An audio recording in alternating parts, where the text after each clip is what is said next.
अगर आप अपने फ्यूचर को बदलना चाहते हैं तो इसके लिए चुनना पड़ेगा क्योंकि जो फ्यूचर आपके फेथ में और आपके भरोसे पे लिखा है उसको पकड़ने के लिए सही तरीका और जल्दी और जरूरत है। अगर सही तरह से आप तो एक ही बात आपके साथ लेकिन सुनना पड़ेगा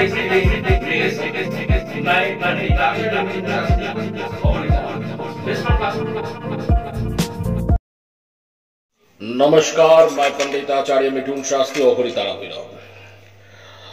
आज मैं आप लोगों के सामने एक बहुत उम्दा जानकारी लेकर आपके सामने मैं चैनल में हाजिर हूं। पहले तो नवरात्रि का सभी व्यक्ति और मेरे फॉलोअर्स को शुभकामना, अभिनंदन और माता दी का आशीर्वाद सबके ऊपर बरसे, यही कामना है मेरी। मेरे नवरात्रि चल रहे हैं, मैं नवरात्रि में हूं और नवरात्रि के आज अष्टम दिन चल रहे हैं। तो आज मैं आप लोगों के सामने जो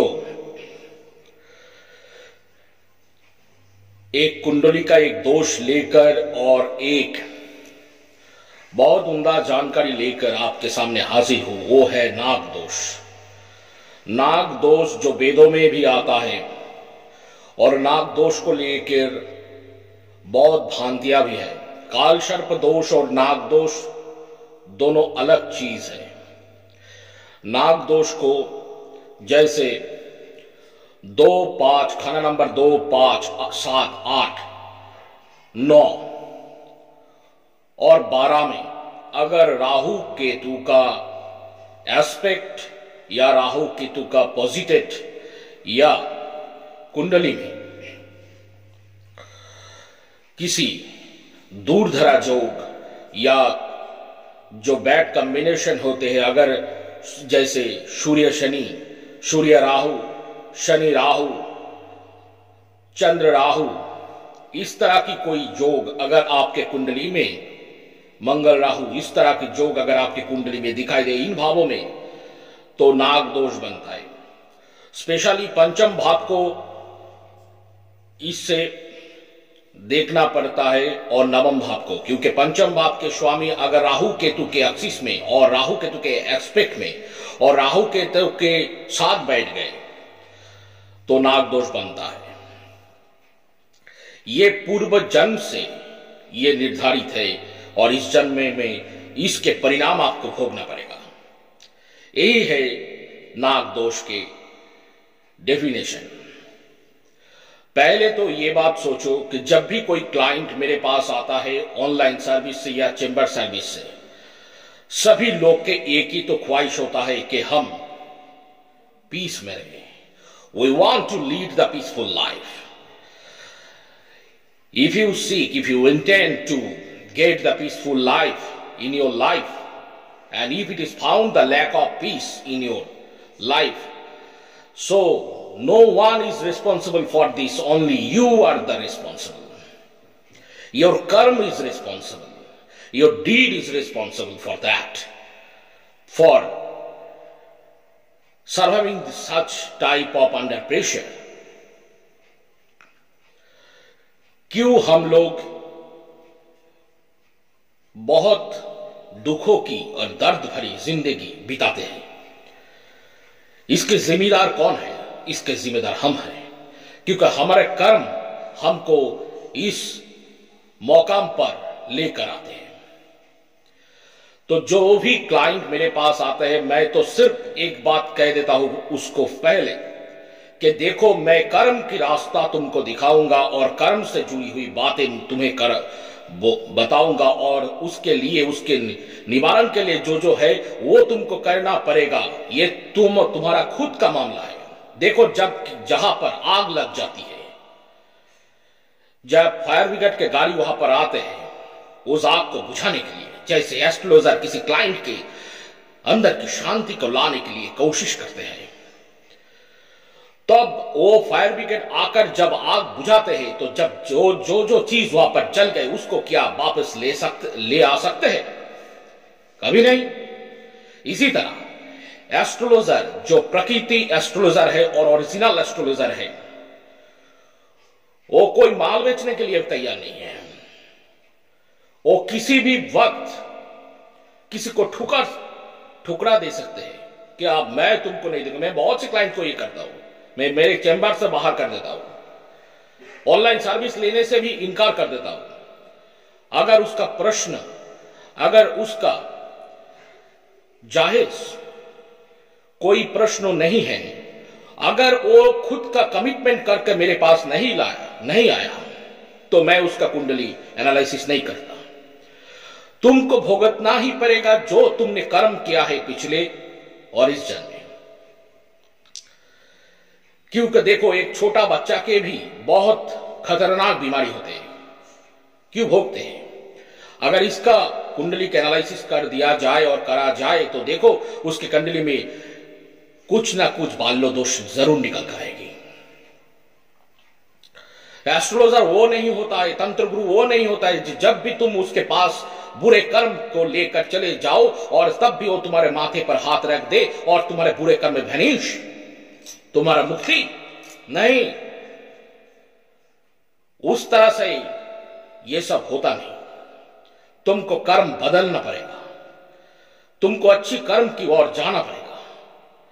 तुम्हारे कुंडली में जो जो अच्छे कर्म के और बाहर होने की, दुख और दरिद्रता और दर्द से बाहर जाने की कोई रास्ता हो तो उसको तुमको सुनना पड़ेगा और उसको तुमको तुम्हारे जिंदगी में प्रयोग करना पड़ेगा, तब भी तुम्हारे परिवर्तन हो सकता है, अदरवाइज तो नहीं।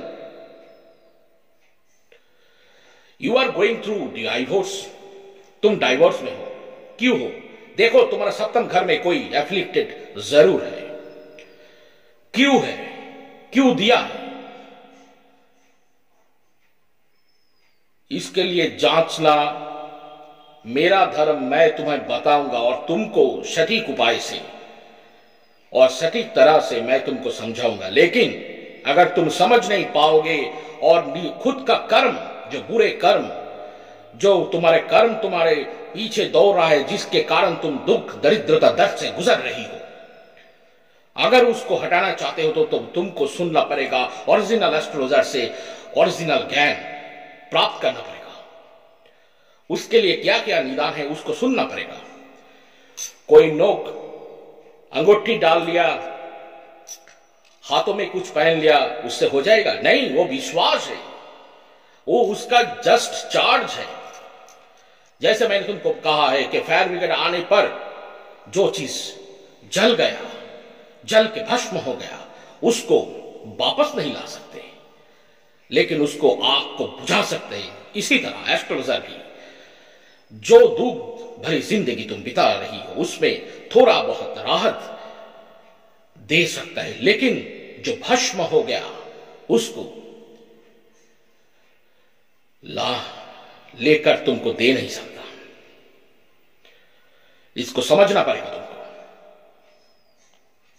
तो आज जो मैं तुम्हारे कुंडली में जो नाग दोष के लिए वो बता रहा था, नाग दोष के परिहार के लिए बहुत सी विधियां है। नाग दोष और कालसर्प दोष को मिला मत लेना।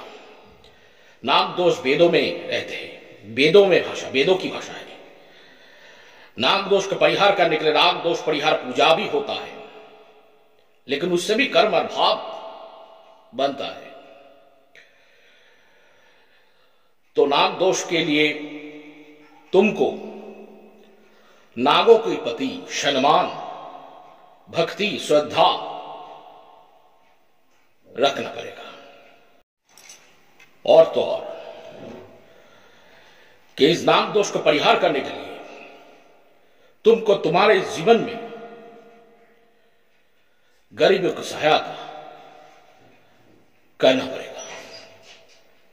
सिर्फ वो ही नहीं, अब जो मैं मंत्र तुमको दूंगा, इस मंत्र को तुम रोज सुबह शाम कुल मिला के 108 बार जप करते रहो। देखो इससे बहुत राहत तुमको मिलेगी। वो मंत्र क्या है? वो मंत्र है ये, ओम कुरकुल्ले हुम फाट स्वाहा, ओम कुरकुल्ले हुम फाट स्वाहा, ओम कुरकुल्ले हुम फाट स्वाहा। ये मंत्र तुम्हें मैंने दिया है। तुम्हारे कुंडली में झांक लो और झांक के पता कर लो कि तुम्हारे कुंडली में नाग दोष है या नहीं। अगर है तो करते चलो इस मंत्र को, उससे तुमको थोड़ा बहुत राहत मिलेगी। लेकिन तुम्हारा जो भी हिसाब किताब होगा वो तुम्हारे कर्म और भाव से ही होगा। मंत्र पहन लिया, आंटी पहन ली, कवच पहन ली, चले गए पाप नहीं, कर्म को बदलना पड़ेगा। और उसके साथ तुमको ये इन एडिशन तुमको लेना पड़ेगा। तो क्या करना है मैंने बता दिया, ओम कुरुकुल्ले हुम फट स्वाहा। इसको मंत्र को जप करते जाओ और कर्म और भाव को ठीक करते जाओ। आज जितना, फिर मिलेंगे। जय माता।